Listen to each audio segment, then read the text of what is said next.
Politicos భక్తి ప్రేక్షకులకి నమస్కారం. కార్తీక పౌర్ణమి విశిష్టత. మనకి ప్రతి నెల పౌర్ణమి వస్తుంది, ప్రతి నెల చంద్రుడు వస్తాడు, పున్నమి చంద్రుడు వెన్నెలు కురిపిస్తాడు. ఇన్ని ఉండగా ఈ కార్తీక పౌర్ణమి ఎందుకు ప్రత్యేకమైనది? అన్ని పౌర్ణములు ఒకటే కదా, సహజంగా అలాగే అనుకుంటాం కదా. కానీ ఆస్వాదించే మనసు, పరిశీలనగా చూసేటువంటి దృష్టి, ఇవన్నీ ఉంటే ప్రతి పౌర్ణమి ఒకటే కాదు అని మనకు తెలుస్తుంది. ప్రతి పౌర్ణమి వెన్నెల ఒకటే కాదు, ఒక్కొక్క పౌర్ణమి ఒక్కొక్కలా ఉంటుంది. చంద్రుడు వెన్నెల్లో కూడా రకరకాల మార్పులు ఉంటాయి. ప్రతి పౌర్ణమి వెన్నెలకి ఒక్కొక్క పేరు ఉంది. ఆ పౌర్ణమి వెన్నెల్ని ఒక్కొక్క పేరుతో పిలుస్తారు. అలా పిలిచేటప్పుడు ఈ కార్తీక పౌర్ణమి వెన్నెలని కౌముది అని పిలుస్తారు. వెన్నెల అంటే అర్థం ఏంటి? జ్ఞానం, ఆనందం, ప్రకాశం ఇన్ని ఇచ్చేటువంటిది వెన్నెల. వెన్నెల ఇవన్నీ ఇస్తుంది కాబట్టి దాన్ని కౌముది అని పిలుస్తారు. ఈ కౌముది అనే సమానమైన అర్థం ఏంటంటే భూమి మీద కోరికలతో సంచరించేటువంటి మానవులని తరించేటువంటి వెన్నెల. అందుకని దీనికి కౌముది అని పేరు అన్నమాట. ఈ శరదృతువులో వచ్చేటువంటి పౌర్ణమిలో ఆఖరి పౌర్ణమి ఈ కార్తీక పౌర్ణమి. అంతేకాకుండా ఎంతో విశేషమైనటువంటిది. ఎంత ఈ కార్తీక మాసం శివకేశవ తత్వమో అంతే అమ్మవారి తత్వం కూడా. ఈ అమ్మవారికి ఈ శరదృతువులో వచ్చే పౌర్ణమి అంటే కార్తీక పౌర్ణమి ఏంటంటే చాలా ఇష్టం. అమ్మవారిని ఆ చంద్రుడిలో ఉన్నటువంటి 16 కళల్లో అమ్మవారిలో చూసి రెండిటికి అన్వయం చేస్తా పౌర్ణమి రోజు అమ్మవారికి విశేషంగా ఆరాధన అర్చనలు చేస్తారు. అమ్మవారికి ప్రీతికరమైనటువంటి రోజు పౌర్ణమి రోజు. వీటితో పాటు అప్పుడు దాకా మనకి వర్షాలు పడి నేలంతా బురదగా, నీళ్లు కూడా ఈ వర్షాలకి పైనుంచి ఎక్కడి నుంచో నీళ్లు రావటం, ఆ నీటితో పాటు అనేక రకాలైన చెత్త చెదారాలు ఇవన్నీ వచ్చి నీళ్లు కూడా మట్టిగా కలుషితంగా ఉంటూ ఉంటాయి, బురదగా కలుషితంగా ఉంటూ ఉంటాయి. ఇవన్నీ ఉన్నప్పుడు అంటే వర్ష ఋతువులో అన్ని రకాలైనటువంటి కాలుష్యము వాతావరణంలో కాలుష్యం అనేది ఉంటూ ఉంటుంది. ఎప్పుడైతే ఈ శరదృతువు రావటం మొదలవుతుందో అప్పుడు భూమి మీద ఉన్నటువంటి బురద పోయి తేటగా ఉంటుంది. నీళ్లు కూడా బురదంతా పోయి ఆ చెదారం అంతా పోయి చక్కగా స్వచ్ఛంగా తయారవుతుంది. ఆకాశం కూడా మేఘాలు లేకుండా నిర్మలంగా ఉంటుంది. సో ఈ పౌర్ణమికున్న విశేషత చూడండి. శరదృతువులో ఇన్ని కాలుష్యాలు దూరం అయిపోతాయి. వీటన్నీ దూరం అయిపోయినప్పుడు ఏమవుతుంది? స్వచ్ఛమైన తేటగా ఉన్నటువంటి నేల, స్వచ్ఛమైన నీరు, ఆహ్లాదకరమైనటువంటి ఆకాశం, నిర్మలమైనటువంటి ఆకాశం, అన్నిటి వల్ల చక్కగా చంద్రుడు కురిస్తే కుముదాలు చక్కగా వికసిస్తాయి, తామర పూలు చక్కగా విచ్చుకుంటే, నీళ్ళంతా స్వచ్ఛంగా ఉంటాయి, ఆహ్లాదకరంగా ఉంటే చూడాలనిపిస్తుంది. ఎన్ని కారణంతో ఈ శరదృతువు అంటే కార్తీక మాసం అంతా మనుషుల్ని ప్రకృతికి దగ్గరగా చేస్తుంది. ప్రకృతిని ఆస్వాదించాలనేటువంటి హృదయాన్ని కలిగిస్తూ ఉంటుంది. ఎక్కడ చూసినా పచ్చని ఆకులతో వాతావరణం అంతా చాలా ఆహ్లాదంగా ఉంటుంది.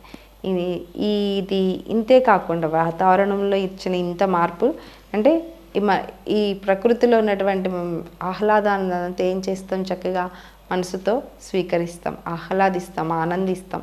దానివల్ల మన మనసులో కూడా చాలా మార్పులు వస్తూ ఉంటాయి. మనసు కూడా ప్రశాంతంగా, ఉత్తేజంగా, ఉత్సాహంగా ఉంటుంది.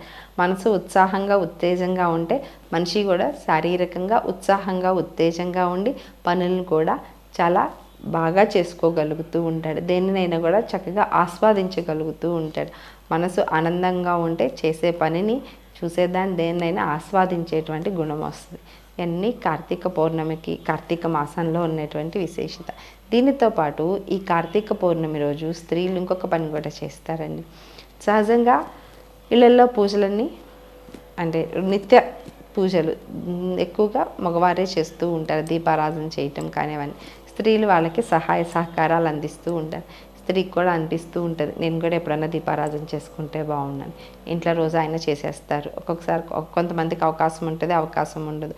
కొంతమందికి కొన్ని రోజులు చేసే ఇది కూడా ఉండదు. అటువంటి సమయంలో ఈ కార్తీక మాసంలో తులసివనంలో కానీ, తులసి చెట్టు దగ్గర కానీ, శివాలయం వైష్ణవాలయాల్లో కానీ 365 ఒత్తుల్ని వెలిగించుకుని, అంటే సంవత్సరానికి సరిపడి దీపారాధన చేసినప్పుడు మనం 365 రోజులు కదా, అట్లా రోజుకొక దీపారాధన చొప్పున 360 రోజులు 365 ఒత్తులతో దీపారాధన చేసుకుంటారు.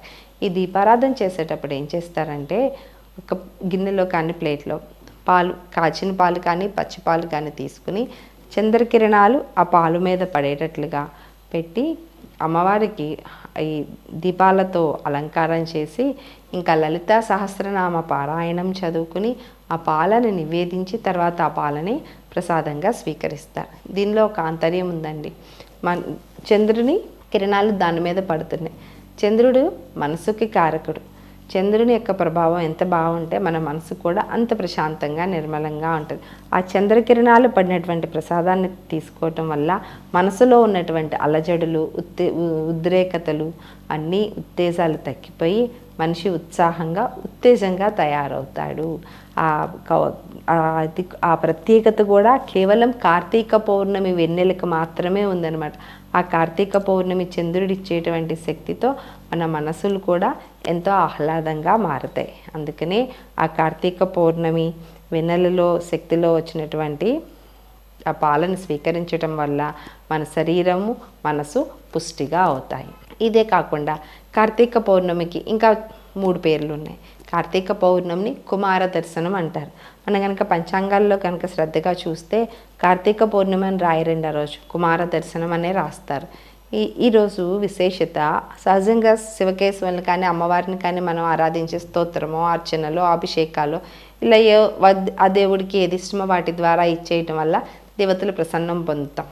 కానీ సుబ్రహ్మణ్యేశ్వర స్వామిని దర్శించడం వల్లే ఆయన ప్రసన్నుడైపోయి మనకి ఇహపర సుఖాలని ఇస్తూ ఉంటాడు. తర్వాత మన స్వర్గలోకంలోకి పంపిస్తాడు.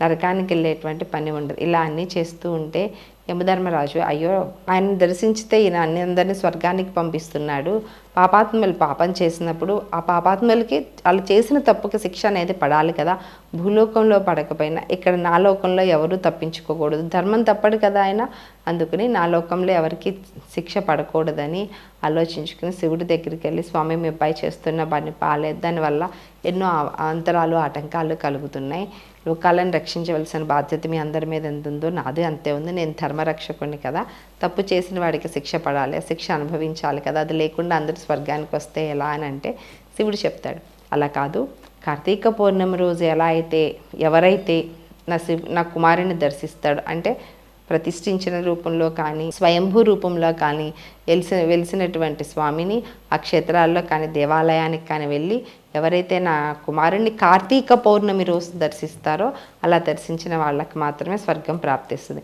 ఎందుకు కార్తీక పౌర్ణమి రోజు అంటే, కార్తీక మాసం అంటేనే కృత్తికా నక్షత్రం. కృత్తికా నక్షత్రానికి ఎవరు అధిపతి? సుబ్రహ్మణ్యేశ్వర స్వామి, కార్తికేయుడు. మరి ఆయన అగ్నితత్వం. మరి అట్లాంటప్పుడు ఆయనదే కదా ఆ నెల, ఈ నెలంతా ఆయనదే కదా.